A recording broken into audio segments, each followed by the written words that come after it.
Praise God. దేవునికి నామానికి స్తోత్రం కలుగును గాక. మరి ఈ రోజున అయ్యగారు అనుకోకుండా అనేది దేవుని ఉద్దేశంలో లేదు అన్నారు. అవును, నేను అనుకోకుండా ఇక్కడ ఉన్నాను. ఆర్టీఎఫ్ వారు నన్ను బళ్ళారి రమ్మని అడిగినప్పుడు నేను శుక్రవారం శనివారం మాత్రమే మరి టైం ఇచ్చాను.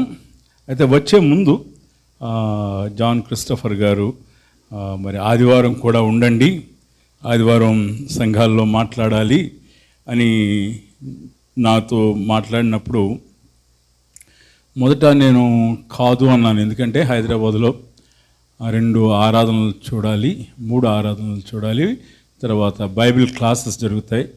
సో అంచేత సహజంగా నేను ఆదివారాలు బయటికి వెళ్ళను.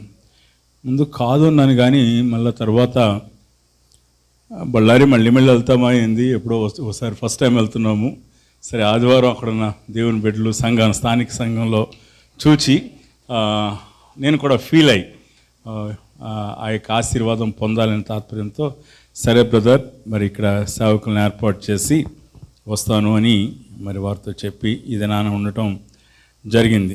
నాకు ఫోన్లు వస్తూ ఉన్నాయి, మెసేజ్లు వస్తూ ఉన్నాయి. మరి కొంత టెన్షన్ అయితే ఉండింది, కానీ ప్రభు కృప చూపు వాడించున్నాడు.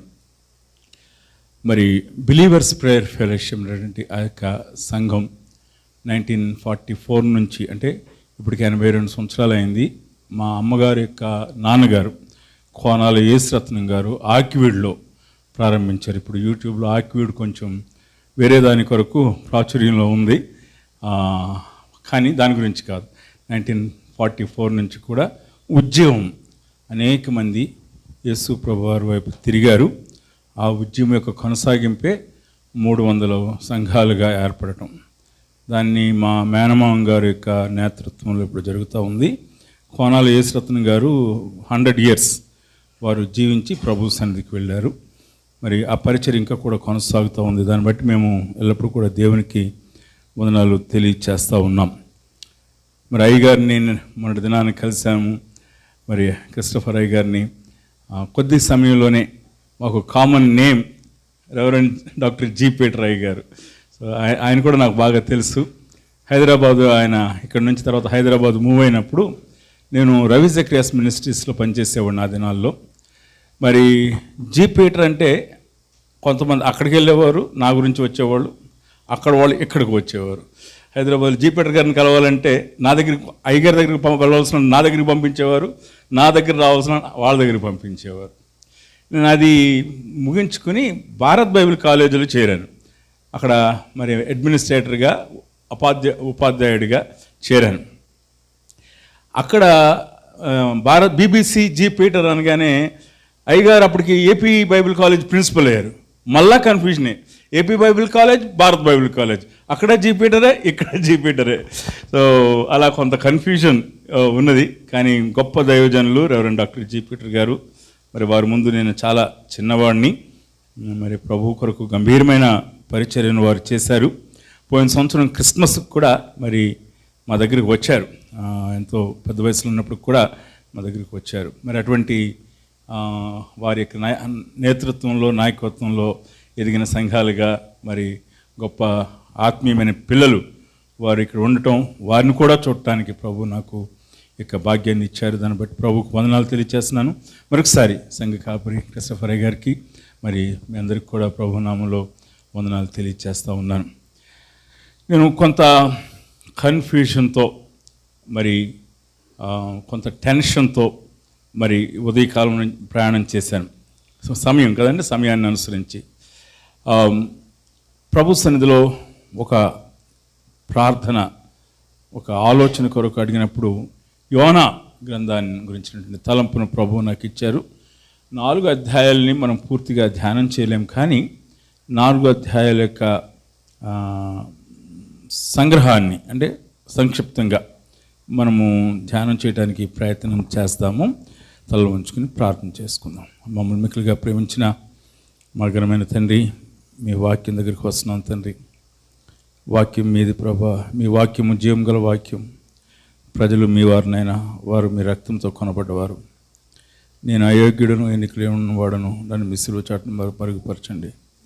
వాక్యమును పంచి ఇచ్చేది, విరిచి ఇచ్చేది మీరే.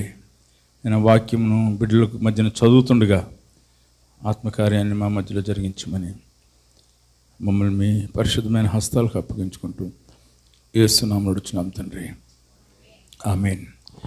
దేని బిడ్డలారా, యోనా గ్రంథంలో 4 అధ్యాయాల్లో ఉన్న 4 ఆశీర్వాదాలని, 4 ఆత్మీయమైన పాఠాలని మీ ముందు ఉంచాలని నేను ఆశపడుతూ ఉన్నాను. ఎంతమందికి యోనా కథ తెలియదో చెప్పండి. యోనా గురించి అస్సలు తెలియని వాళ్ళు ఒక్కళ్ళు, ఇంకా ఎవరైనా ఉన్నారా? 2, 3. ఓకే, పాత నిబంధన గ్రంథంలో మనకి ఈ యొక్క పుస్తకం కనిపిస్తూ ఉంది. 762వ పేజీ చూసినట్లయితే 2 పేజీల్లోనే 62వ పేజీ, 63వ పేజీ, 4 అధ్యాయాలే. చిన్న స్టోరీ సండే స్కూల్లో చెప్తారు. యోనాను దేవుడు నినివే పట్టణానికి వెళ్ళమన్నాడు. ఆయన ఏం చేశాడు? తర్షీష్ ఆపోజిట్ డైరెక్షన్లో వెళ్ళాడు. ఆపోజిట్ డైరెక్షన్లో వెళ్ళి మరి గొప్పదైన ఉపద్రవాన్ని తెచ్చుకున్నాడు. మరి దేవుని యొక్క ఉద్దేశ ప్రకారంగా ఆయన సముద్రంలో పడవేయబడ్డాడు. చేప వచ్చి ఆయనను మింగింది కదా. చేప కడుపులో ఉండి యోనా ప్రార్థన చేశాడు. 3 రోజుల తర్వాత అది బయటికి కక్కేసింది. మళ్ళా దేవుడైన యెహోవా నువ్వు నినివే పట్టణానికి వెళ్ళి దానికి దుర్గతి కలుగుతుందని చెప్పమన్నాడు. ఈసారి నినివే పట్టణానికి వెళ్ళాడు.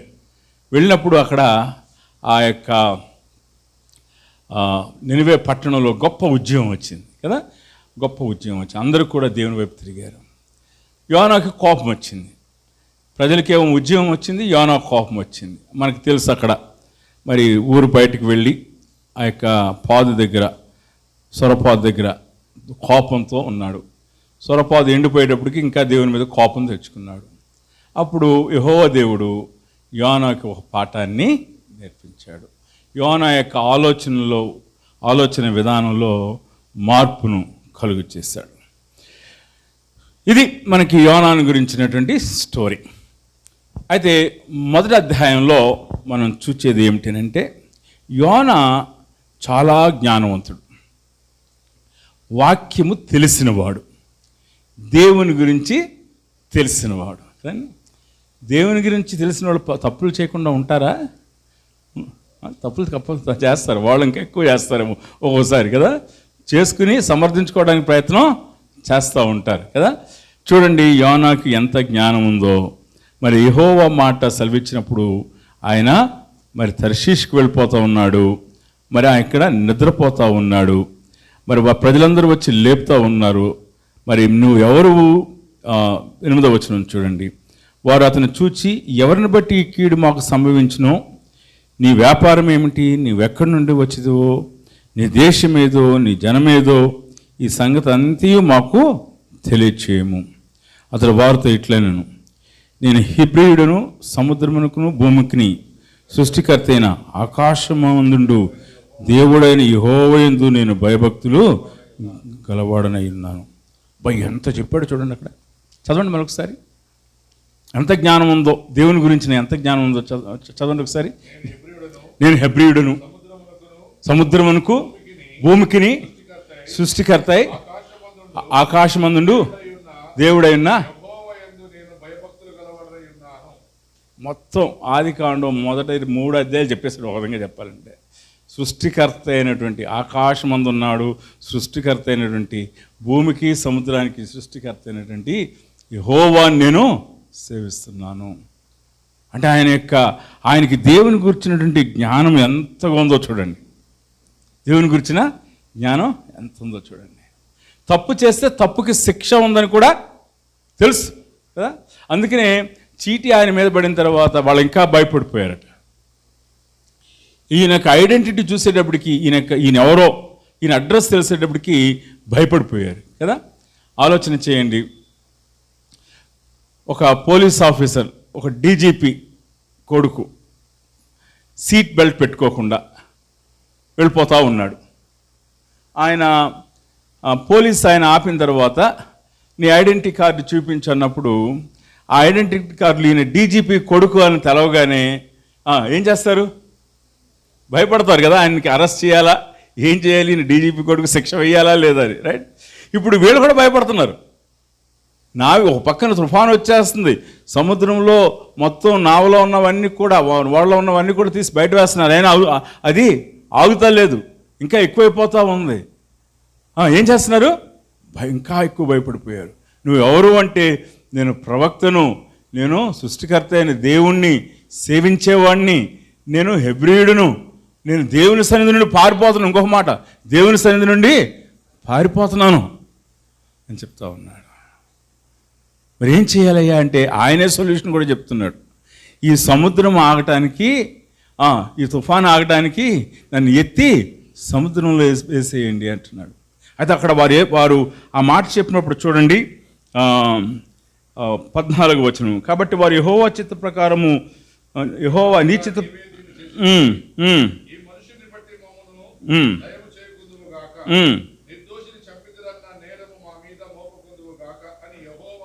మనవి చేసుకున్నారు.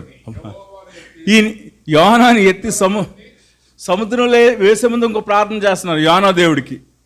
అయ్యి బాబోయ్, ఈ సృష్టికర్త అయిన దేవుని కొడుకునా, ఆయన సేవకుడు, ప్రవక్త, ఈయనేమో సముద్రంలో వేస్తే కానీ ఈ తుఫాను ఆగదంటున్నాడని చెప్పి ఏం చేస్తున్నారు?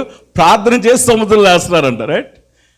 సముద్రంలో వేయటం, ప్రవక్తను సముద్రంలో వేయటం మాటలా, ప్రార్థన చేసి సముద్రంలో వేస్తున్నారు. ఈ దోషం మా మీద రాకుండాను గాక అని. ఇంకా కింద వచనంలో చూద్దాం, చూడండి. ఇది చూడగా సముద్రం పొంగకుండా ఆగిన 15వ వచనంలో, ఇది చూడగా ఆ మనుషులు యెహోవాకు మిగులు భయపడి, చూసారా, ముందు భయపడ్డారు. ఇది ఎవరిదో పాపంలో వచ్చిందని భయపడ్డారు. యోనా ప్రవక్తను తెలిసినప్పుడు భయపడ్డారు. సముద్రంలో వేయమన్నాడు, మరి ఈయన ప్రవక్తను సముద్రంలో వేయమన్నప్పుడు మళ్ళీ భయపడ్డారు. ఆయన సముద్రంలో వేసిన తర్వాత తుఫాన్ అంతా కూడా నిమ్మలించిన తర్వాత మరింత భయపడి బలి అర్పణలు అర్పిస్తూ ఉన్నారు, మొక్కుబళ్ళు చేస్తూ ఉన్నారు. మనకేమనిపిస్తుంది ఈ మొదటి అధ్యాయం చదువుతున్నప్పుడు? మనము దేవుని పిల్లలమైనప్పటికీ కూడా ఓసారి అవిధేయులంగా మనము జీవిస్తూ ఉంటాము. దేవుని చిత్తానికి వ్యతిరేకంగా వెళ్తూ ఉంటాము. మనం దేవుని పిల్లలమే, మారుమనసు పొందాం, బాప్తిసం తీసుకున్నాం, ప్రభు వల్ల మనం తీసుకుంటున్నాం. కానీ ఒకసారి మనం ఏం చేస్తాము? అవిధేయులంగా ఉంటాము. మొదటి అధ్యాయంలో మనం చూసేది ఏమిటి అంటే, దేవుని చిత్తమును వ్యతిరేకించి అవిధేయత చూపించుచున్న యోనా మనకు కనిపిస్తూ ఉన్నాడు. యోనా యొక్క అవిధేయత వలన ఆ యొక్క ఓడలోని వారందరికీ కూడా శ్రమ కలిగింది. ఇక్కడ ఒక ఆత్మీయమైన పాఠం నేర్చుకోవాలి. మిగిలిన వారు చేసిన పాపానికి, దేవుని బిడ్డలు చేసిన పాపానికి తేడా ఉన్నది.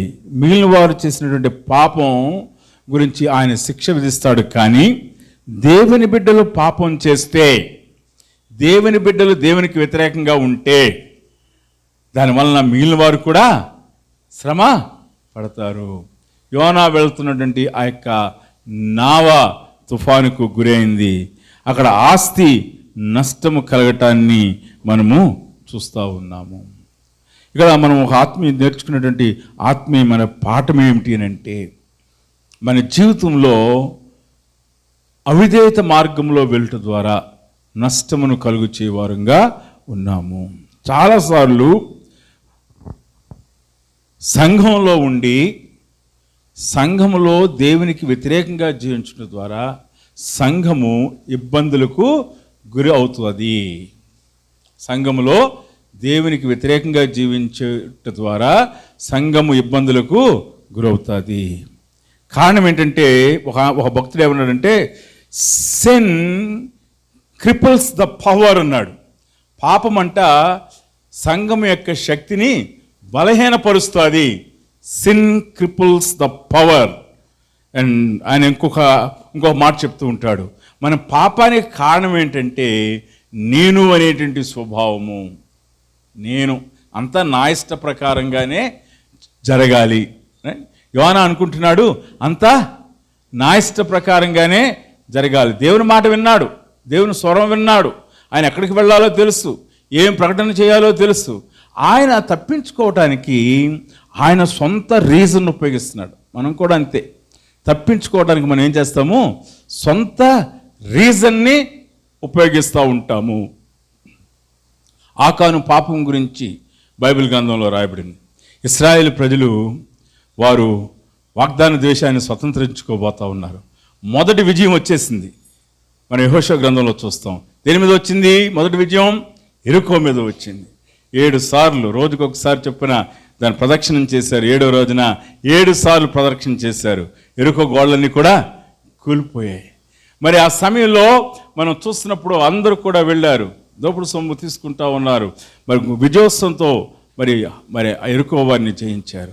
తర్వాత ఒక చిన్న పట్టణానికి వెళ్ళాలి, హాయి అనేటువంటి పట్టణానికి వెళ్ళాలి. అక్కడ మరి యెహోషువ చెప్పాడు, ఇదిగో శపితమైనది ఏది కూడా ముట్టుకోవద్దు, ఇది దేవునికి ఇష్టం కాదు, మీరు హాయిని పట్టుకోండి, శపితమైనది ఏది కూడా మీరు తీసుకోవద్దు అని చెప్పాడు. ఒకసారి మన చెవుల్లోకి ఇస్తున్నటువంటి హెచ్చరిక మాటలు వెళ్ళవు కదండి. బయట కూడా రోడ్డుకి ఎడమ వైపునే నడవండి అంటే కుడి వైపున నడుస్తాం, రైట్. రన్నింగ్ బస్ ఎక్కొద్దంటే రన్నింగ్ బస్ ఎక్కుతాం. సీట్ బెల్ట్ పెట్టుకోండి అంటే సీట్ బెల్ట్ పెట్టుకోము, రైట్. మనకు అదొక అలవాటు అనమాట. ఇక్కడ హాయికి వెళ్ళి శపితమైంది మీరు ఏది ముట్టుకోవద్దు అంటే ఇక ఆకారం ఏం చేస్తున్నాడు, వెళ్ళి శపితమైందే ముట్టుకుంటున్నాడు. అది చూచాడంట, ఆ వెండిని, ఆ బంగారాన్ని, ఆ యొక్క వస్త్రాలను చూచాడు. ఆయన చూచి ఏం చేయడు, శపితమైన దాంట్లో కొంత తీసుకుని వచ్చి తన గుడారంలో దాచుకున్నాడు.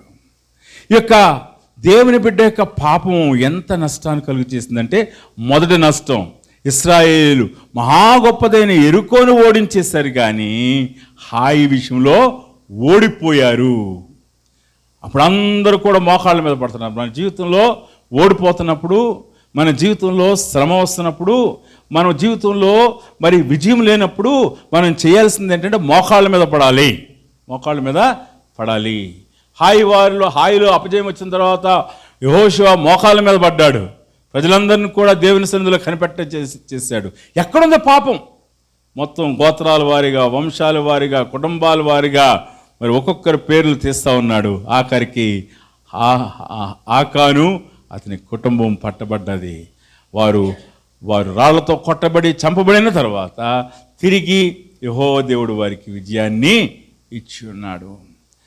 మనం నేర్చుకునేటువంటి మొదటి పాఠము, మొదటి అధ్యాయం నుంచి ఏమిటి అని అంటే, విశ్వాసముగా మనం పరిశుద్ధంగా జీవించడానికి ఇష్టపడాలి.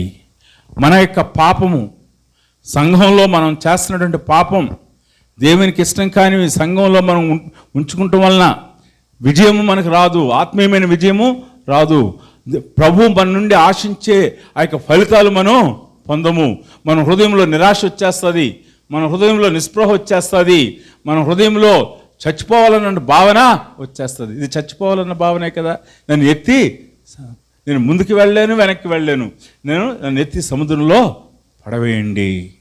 దేవుని బిడ్డలారా, మొదటి అధ్యాయం, యోనా జీవితంలో మొదటి అధ్యాయం నుండి మరి మనము నేర్చుకునేటువంటి పాఠం ఏమిటి అని అంటే, మనము దేవుని సన్నిధిలో మనము పాపము చేస్తున్నట్లయితే, అపజయంతో కూడిన జీవితం జీవిస్తున్నట్లయితే, యోనాలాగా అవిధేయత మార్గంలో మనము ఉన్నామా అనే ప్రశ్నను మనం అడగాలి.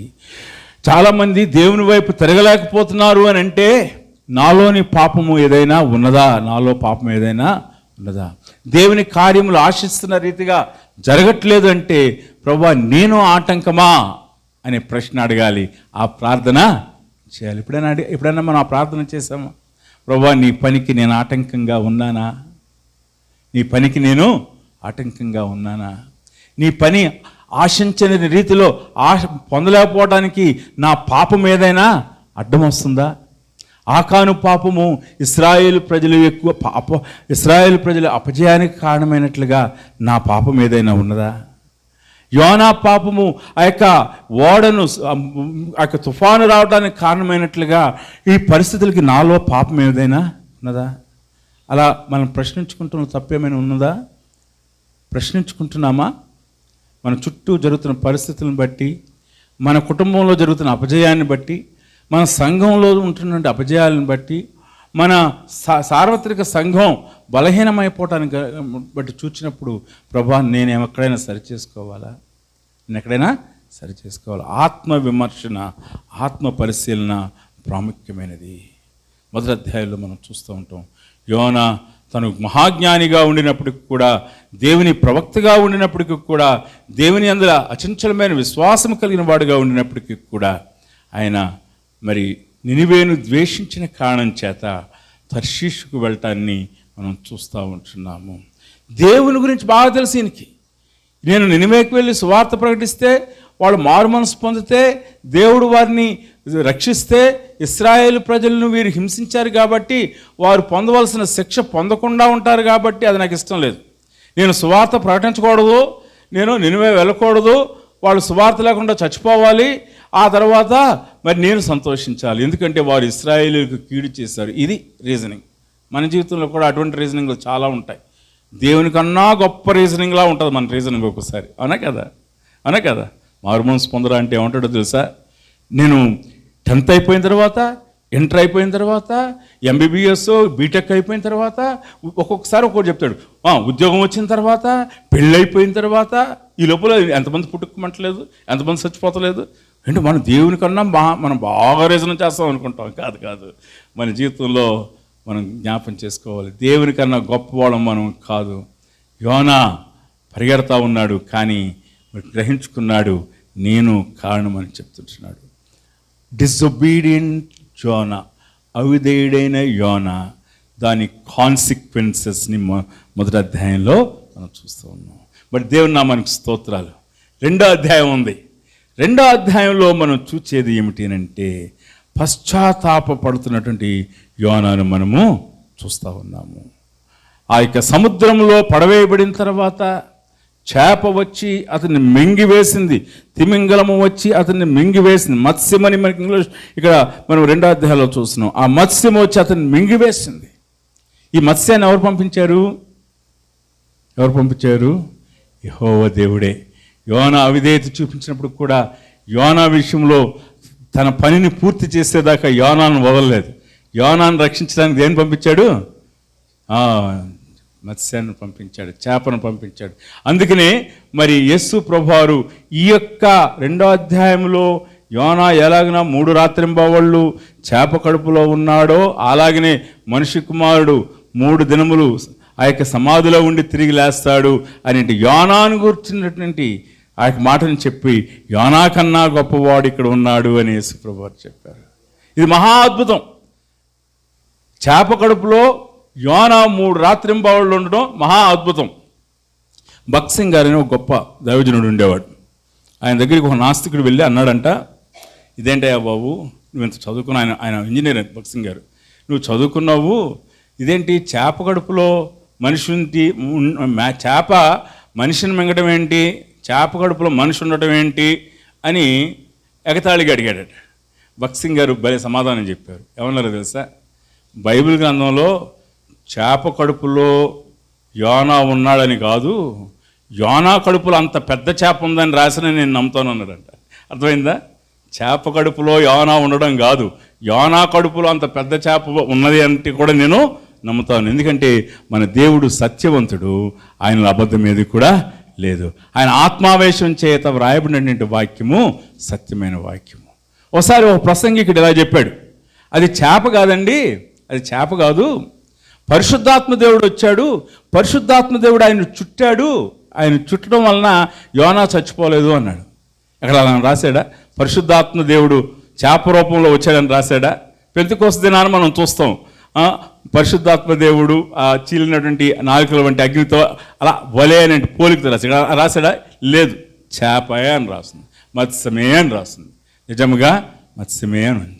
జీవానికి అధిపతి అయినటువంటి దేవుడు ఒక వ్యక్తిని కాపాడాలంటే ఎలాగైనా కాపాడు. జీవమును మరణమును తప్పించుట ఎవరి వశం? మన దేవుడైన యెహోవా వశం. చేప కడుపులో ఉన్నటువంటి యోనా ప్రార్థన చేస్తున్నాడు. ప్రార్థన కాదు, నా అవిధేయుడిగా ఉన్నప్పుడు ఓడలో కంఫర్ట్ ఏసీ ఉన్నప్పుడు నిద్రపోతున్నాడు కదండి, యోహానా నిద్రపోతున్నాడు. అవిధేయత నిద్ర కలుగు చేసింది, పశ్చాత్తాపం ఏం కలుగు చేసింది? మెలకును కలుగు చేసింది కదా. చూసారా, రెండు అధ్యాయాల్లో ఉన్నటువంటి తేడా. అవిధేయుడిగా దేవుని సన్నిధిలో నుంచి దూరంగా వెళ్ళిపోతున్నప్పుడు అతడు నిద్రమత్తుతో ఉన్నాడు. మనలో చాలామంది ప్రార్థన చేయలేకపోతున్నాం, చాలామంది నిద్రమత్తుతో ఉన్నాము. ఒక ఆయన ఏమన్నాడు తెలుసా, కొంతమందికి మోకరిస్తే ఆవలింతలు వస్తాయంట, మోకరించగానే ఆవలింతలు వస్తాయంట. ఓ భక్తుడు ఏమన్నాడు తెలుసా, మోకరించినప్పుడు ఆవలింతలు వస్తున్నప్పుడు అది ఆవలింత కాదు, అది అపవిత్రాత్మ అన్నాడు. నీ హృదయంలో పాపం ఉంది కాబట్టి నీకు ఆవలింతలు వస్తూ ఉన్నాయి. నీ హృదయం పశ్చాత్తాపడినట్లయితే మోకరించినప్పుడు ప్రార్థన వస్తుంది, ఆవలింతలు రావు. మొదటి అధ్యాయంలో నిద్రపోతూ ఉన్నాడు, వేరే వాళ్ళు నిద్ర లేపుతున్నారు. రెండో అధ్యాయంలో ఈయన పశ్చాత్తాపడుతున్నాడు. 3 రాత్రింబవళ్ళు యెహోవా సన్నిధిలో పశ్చాత్తాపడుతున్నాడు. ఏమేమి పశ్చాత్తాపడ్డాడో నాకు తెలియదు. ఇక్కడ మాత్రము ఆయన 3 రాత్రింబవళ్ళు దేవుని సన్నిధిలో ఆయన ఆరాధించాడు, ఆయన పశ్చాత్తాపడుతున్నాడు, ఆయన దేవుని యొక్క నిబంధనను జ్ఞాపం చేసుకుంటున్నాడు.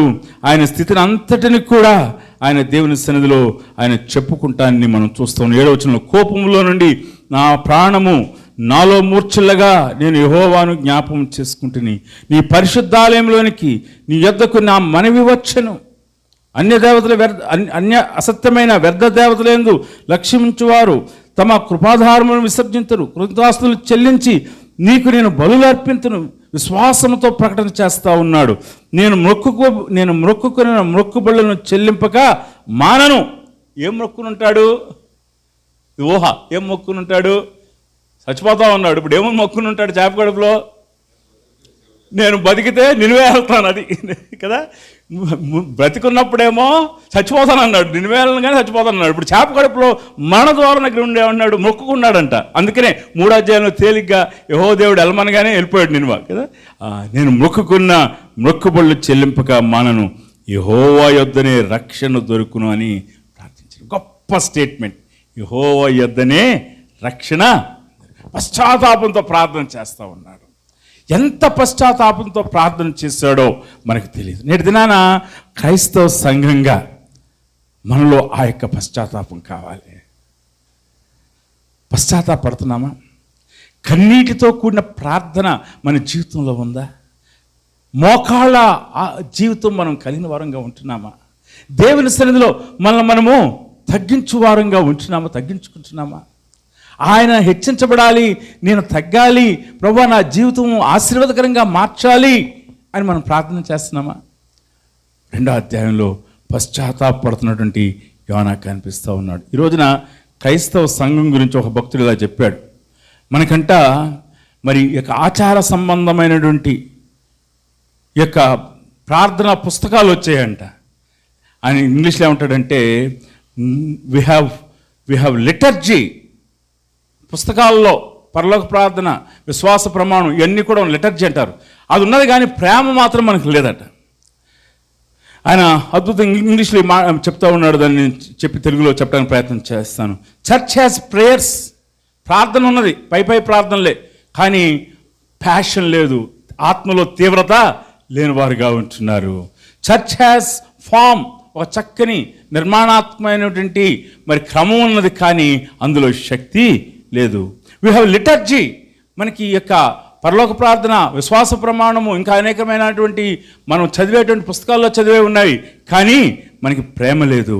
We have creeds but no compassion అని చెప్తా ఉన్నాడు. అవును ప్రభునందు ప్రేమైన దేవుని బిడ్డలారా, మనం పై భక్తితో కూడిన జీవితంలోకి వెళ్తున్నాం.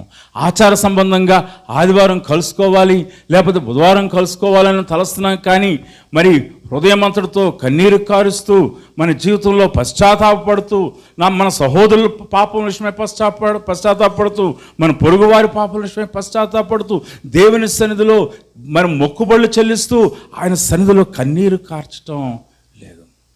Church is not agonizing. మరి సంఘము మరి ఆ విధంగా కన్నీరు కార్చటం లేదు అని చెప్తూ ఆయన ఒక మాట అంటాడు. కేవలము కన్నీరు కార్చేటువంటి సంఘము ద్వారానే ఉద్యోగము వస్తుంది. బళ్ళారి పట్టణంలో మన సంఘం యోనా చేసినటువంటి సముద్ర గర్భంలో చేసినటువంటి ప్రార్థన అనుభవంలో ఇంకా ఆ మెట్లోనికి మనం వచ్చినట్లయితే మనము బళ్ళారి పట్టణంలో ఉజ్జీవానికి కారణంగా ఉండబోతున్నాము. ఆ ఆత్మ మనకు కావాలి. యోనాకు ఇచ్చినటువంటి పశ్చాత్తాప ఆత్మ, యోనాకు ఇచ్చినటువంటి ప్రార్థనాత్మ, యోనా మీద ఉన్నటువంటి ఆ బలమైనటువంటి ఒప్పుకోలు నాకు దయచేయండి అని ప్రభుని అడగాలి. మన హృదయపు లోతుల్లో ఉన్నటువంటి పాపాన్ని ఒప్పుకోవడానికి ఇష్టపడాలి. యోనా ఒప్పుకోవడానికి ఇష్టపడ్డాడు. ఒకరోజు సరిపోలేదు ఆయన పాపాలు ఒప్పుకోవడానికి. ఎన్ని రోజులు పట్టింది? 3 రాత్రింబవళ్ళు ఆయన దేవుని సన్నిధిలో పశ్చాత్తాపడతా ఉన్నాడు. పశ్చాత్తాప పడకుండా మనం ఇతరులను పశ్చాత్తాపంలోనికి నడిపించలేము. సో మొదటి అధ్యాయం ఏం చూచాము? అవిధేయుడైనటువంటి నోవాను, దానివల్ల వచ్చిన నష్టాలు చూచాము. రెండో అధ్యాయంలో ఏం చూస్తున్నాము? పశ్చాత్తాప పడుతున్నటువంటి యోనాను చూస్తూ ఉన్నాము. రిపెంటింగ్ జోనా, పశ్చాత్తాపడుతున్నటువంటి యోనా. పశ్చాత్తాపము గొప్ప అనుభవం. అది పరిశుద్ధాత్మ దేవుడు కలుగు చేసేటువంటి అనుభవం. ఎవరు కూడా పశ్చాత్తాపాన్ని తేలిగ్గా తీసుకోదు. పశ్చాత్తాపమందు దేవుడు ఆనందించేవాడాయించున్నాడు. మరి దావీదు పాపం చేశాడు. కానీ దావీదు తన పాపమును కప్పుకొనకుండా ఒప్పుకున్నాడు. విరిగి నలిగిన హృదయంతో తన పాపాన్ని ఒప్పుకున్నాడు. దావీదు చేసిన 3 పాపాలు ఉంటాయి. 3 పాపాల విషయంలో ఆయన పశ్చాత్తాపడ్డాడు. ఎక్కడైతే పశ్చాత్తాపడ్డాడో అక్కడే దేవుడు దావీదును ఆశీర్వదించి హెచ్చించినట్లుగా మనం చూస్తూ ఉన్నాం. అంచేత మన జీవితంలో పశ్చాత్తాపడటానికి వెనుకాడవద్దు. పశ్చాత్తాపడటానికి మనం ఎంత మాత్రము కూడా ఆలస్యం చేయవద్దు. పశ్చాత్తాపడటానికి ఆశపడతాం. దేవుని సన్నిధికి వస్తాం. మనకి ఆంధ్ర క్రైస్తవ కీర్తన పుస్తకాలు మీ దగ్గర ఉన్నాయని నేను నమ్ముచున్నాను. ఆంధ్ర క్రైస్తవ కీర్తన పుస్తకాల్లో ఒక పాట అది ఉంటుంది. ఉన్నా పాటున వచ్చుచున్నాను దేవా, మరి ఇప్పుడే వస్తున్నాను ప్రభా, వెంటనే వస్తున్నాను ప్రభా అనేటువంటి గొప్ప పాట. మన జీవితంలో ఉన్న పాటునని దేవుని సన్నిధికి పశ్చాత్తాపంతో మనం రావాల్సిన వరం ఏంటున్నాం. పశ్చాత్తాపం యొక్క ఆశీర్వాదాన్ని మనం 3వ అధ్యాయంలో మనం చూస్తూ ఉంటున్నాం. 3వ అధ్యాయంలో మనం చూసినట్లయితే యోనా, మొదటి అధ్యాయము అవిధేయుడైనటువంటి యోనా, 2వ అధ్యాయము మరి పశ్చాత్తాపడుతున్నటువంటి యోనా, 4వ అధ్యాయంలో విధేయుడైనటువంటి నోవాను మనము, 3వ అధ్యాయంలో విధేయుడైనటువంటి నోవాను మనము చూస్తూ ఉన్నాము. పశ్చాత్తాపం పడే వ్యక్తి గురించి మరి ఆయన ఏమన్నాడంటే, a repentant person receives favour from the lord. The lord along with his angels rejoice. పశ్చాత్తాప పడుతున్న వ్యక్తి విషయము దేవుని కనికరాన్ని పొందుతాడు. దేవదూతలు పశ్చాత్తాపడుతున్న వ్యక్తులను చూసినప్పుడు ఆయన తన దేవదూతలతో కలిసి ఆయన ఆనందించి దేవుడు అంటున్నాడు. పాపము ఎల్లప్పుడూ కూడా మనకి నాశనాన్ని కలుగు చేస్తుంది, కానీ పశ్చాత్తాపము మన జీవితంలో ఆశీర్వాదాన్ని కలుగు చేస్తుంది. 3వ అధ్యాయంలో పశ్చాత్తాప పడిన తర్వాత విధేయత చూపిస్తున్నాడు. దేవుని బిడ్డలారా, ఇక్కడ ఒక ఆత్మీయమైన పాఠాన్ని మీ ముందు ఉంచాలనుకుంటున్నాను. నువ్వు పశ్చాత్తాప పడకుండా విధేయత చూపించలేవు. నీ జీవితంలో పశ్చాత్తాపపు అనుభవం లేకుండా పాపములను ఒప్పుకొని నీకు విరోధంగా నేను పాపం చేసి ఉన్నాను అని దేవుని సన్నిధిలో చెప్పకుండా దేవుడు ఆయనకి ఏం చెప్తున్నాడో అది నువ్వు ఎంత మాత్రం కూడా చేయలేవు. ఇప్పుడు యోనా పశ్చాత్తాపడ్డాడు కాబట్టి 3వ అధ్యాయంలో విధేయత చూపుచున్న యోనాను చూస్తూ ఉన్నాం. 2వ అధ్యాయానికి 3వ అధ్యాయానికి డైరెక్ట్ సంబంధం ఉంది. అదేంటో తెలుసా? పశ్చాత్తాపడుతున్న యోనాకి దేవుడు వర్తమానం పంపించాడు. నువ్వు నినివేకి వెళ్ళి సువార్తను ప్రకటించు, నాశనం కలుగుతుందని చెప్పు. యోనా బయలుదేరాడు. ఒక్కరోజు ప్రయాణం చేశాడంట, అంతే. నినివేకు దుర్గతి కలుగుతుంది అన్నాడంట. యోనా గురించి ఆయన 3 రాత్రింబవళ్ళు తిమింగలం కడుపులు ఉన్న కారణం చేత ఒక బైబిల్ పండితుడు ఏమంటాడంటే, ఆ యొక్క శరీరం యొక్క రంగంతా కూడా మారిపోయి ఉంటుంది. ఎందుకు? చేపల కడుపులో ఏముంటాయి? యాసిడ్స్ ఉంటాయి కదా, మొత్తం అంతా రంగంతా మారిపోయి ఉంటుంది. మామూలు మనిషిలా లేడు. బయట ఆయన చేప కడుపులో ఉండి వచ్చిన మనిషిలానే ఉన్నాడు. కానీ చేప కడుపులో ఉన్న మనిషి ఏమైపోవాలి? చేపకు ఆహారం అయిపోవాలి. కానీ ఆహారం కాకుండా బయటకు వచ్చాడేంటి? నేను అడుగుతున్నాను. యోనా దగ్గరికి వచ్చి, యోనా ఏంటి నువ్వు ఈ వర్తమానం చెప్తున్నావు కానీ ముందు నీ సంగతి ఏంటో చెప్పు. నీ రంగు ఏంటి ఇలా ఉంది, నీ అవతారం ఏంటి ఇలా ఉంది, నువ్వు మాకలాగా లేవు, నీ శరీరం అంతా కూడా ఇలా ఉంది, ఏంటి కదా అని అంటే చెప్తున్నాడు యోనా, హయా నేను యూదులను హెబ్రీయుడును. 1వ అధ్యాయం మళ్ళీ రిపీట్ చేస్తూ ఉన్నాడు. నేను 2వ అధ్యాయం మళ్ళీ చెప్తా ఉన్నాడు, నేను పశ్చాత్తాపడ్డాను, ఆహారం అయిపోవాలి, నా అవిధేయతను బట్టి నేను సముద్రంలోకి త్రోయబడ్డాను, చేప కడుపులో ఉన్నాను, చేపకు ఆహారం అయిపోవాలి, మరణ ద్వారం దగ్గర ఉన్నాను, కానీ నేను పశ్చాత్తాపడ్డాను, దేవుని సన్నిధిలో నా పాపాన్ని ఒప్పుకున్నాను, దేవుడు నన్ను కనికరించాడు. ఈ గుర్తులేంటో తెలుసా? నా అవిధేయత వలన వచ్చినటువంటి నష్టము, దేవుని కనికరం వల్ల వచ్చిన జీవము. నాలో ఈ యొక్క గుర్తులేంటో తెలుసా? The marks of the messenger. ఈ గుర్తులేంటో తెలుసా? నేను దేవునికి పశ్చాత్తాపడిన కారణ చేత ఊపిరితో ఉన్నాను, నా పాపమును బట్టి ఆ యొక్క చేప కడుపులోనికి వెళ్ళాను, ఇదిగో నేనే సాక్షి. ఇప్పుడు నినివే వారికి ఆయన నోటితో చెప్పిన మాట మాత్రమే కాదు, ఇప్పుడు నినివే వారికి యోనాయే సజీవమైన సాక్షి అయిపోయాడు. అంచేత యోనా 3 దినాల ప్రయాణానికి బదులు ఒక్క ప్రయాణం సరిపోయిందంట, ఒక ప్రసంగం సరిపోయింది. మళ్ళీ వాళ్ళకు వాళ్ళు నినివే పట్టణం అంతా కూడా సువార్త ప్రకటించబడ్డది. ఎంత గొప్ప ఉద్యమం వచ్చిందో 3వ అధ్యాయంలో మనము చూస్తూ ఉన్నాం. దయచేసి చూడండి 5వ వచనంలో, నినివే పట్టణపు వారు దేవుని యందు విశ్వాసం ఉంచి ఉపవాస దినమును చాటించి గనులేమి అల్పులేమి అందరూ గోనె పట్ట కట్టుకుని ఆ సంగతి నినివే రాజు కట్టుకునేరి. ఆ సంగతి నినివే రాజునకు వినబడినప్పుడు అతడు తన సింహాసనం మీద నుండి దిగి తన రాజవస్త్రములను తీసివేసి గోనె పట్ట కట్టుకుని బూడిదలో కూర్చుండెను. మొత్తం దేశం ఏం చేస్తున్నారు? ఉపవాసం ఉన్నారంట, గోనె పట్టు కట్టుకున్నారంట, బూడిద. గనులు అల్పులు కూర్చున్నారు. ఈ సంగతి రాజు కనపడదు, రాజు కూడా కూర్చున్నాడు. అక్కడ వరకు బాగానే ఉంది. పాత నిబంధన గ్రంథంలో చాలామంది అలాగా చేయటం చూస్తాం. ఇక్కడ కొత్తగా ఇంకో కొత్త విషయం చూస్తున్నాం. కింద వచ్చిన కొద్దాం చూడండి, 8వ వచనం 2వ భాగంలో, గనుక మనుషులు ఏది పుచ్చుకొనకూడదు, మనుషులు కానీ ఎద్దులు కానీ గొర్రెలు కానీ మేత మేయకూడదు, నీళ్లు త్రాగకూడదు. ఇప్పుడు పశువులకు కూడా మేత మేయకూడదు, నీళ్లు త్రాగకూడదు. మొత్తం దేశం ఉపవాసం ఉంది, దేశం కన్నీరు విడుస్తుంది. ఎవరు పశ్చాత్తాపము? యోనా పశ్చాత్తాపము. యోనా లోతుగా తన హృదయాన్ని దేవునికి అప్పగించుకున్నాడు. లోతుగా ఆయన దేవుడు తను సరిచేయాలనుకున్నాడు, పశ్చాత్తాపడ్డాడు, తగ్గించుకున్నాడు, లోతుగా తగ్గించుకున్నాడు. అంచేత పశ్చాత్తాపం అనేది రిపిల్స్ అన్నమాట.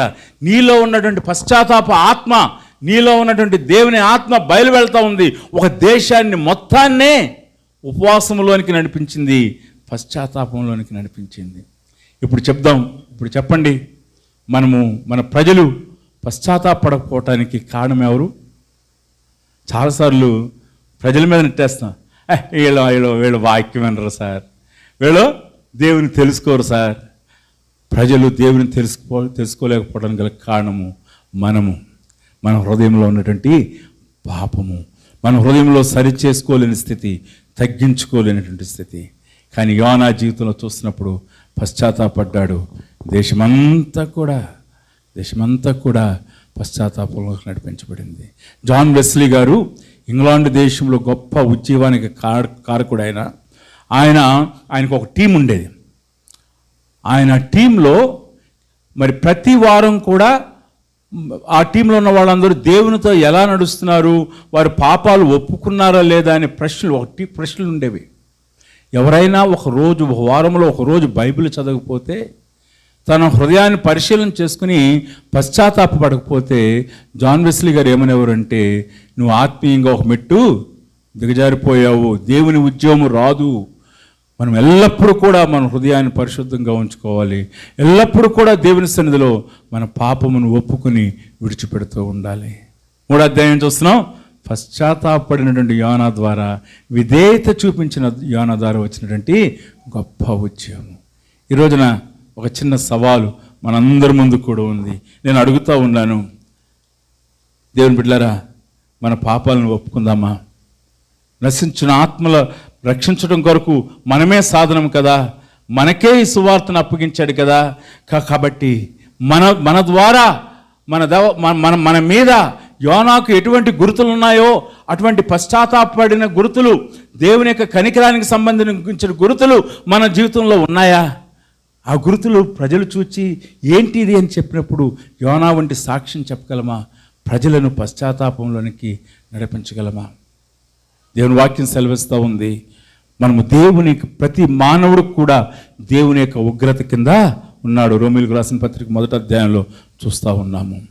ప్రజలు నశించిపోతున్నారు, ప్రవాహం వలె వారు నిత్యనాశనానికి వెళ్ళిపోతూ ఉంటున్నారు.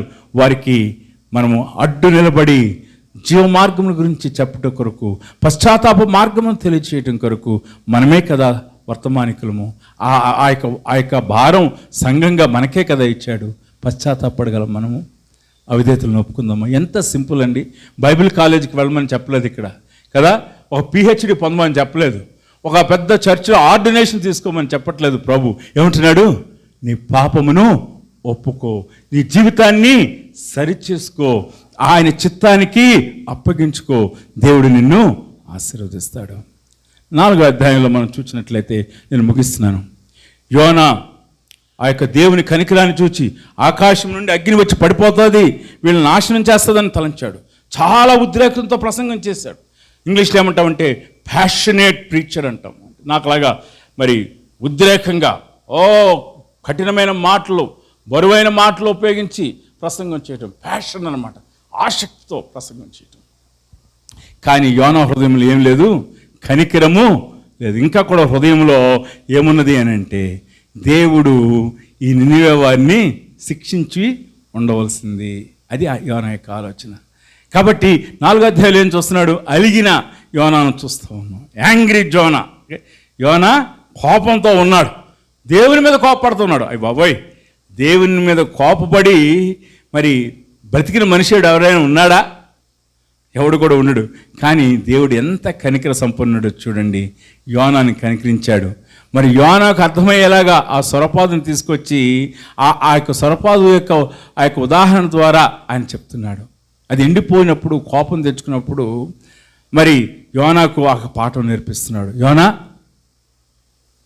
1,20,000 మంది ప్రజలు కలిగినటువంటి, కుడి ఎడమలు ఎరిగినటువంటి ఈ యొక్క మహాపట్టణం విషయమై నేను కనికరం చూపొద్దా?